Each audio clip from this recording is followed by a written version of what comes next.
দেখি কেমন আছো? আমি ভালো আছি। আমার তো বিশ্বাসই হচ্ছে না যে তোমাকে আমি সামনাসামনি দেখতে পাচ্ছি।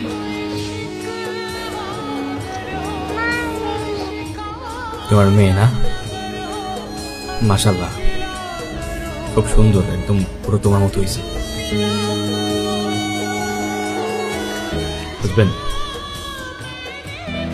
যে আমাকে ভালোবাসলো ঠিকই, কিন্তু বলতে আর পারলো না। একবার বলতে তো পারতা রুদ্র। দেখো দিদি,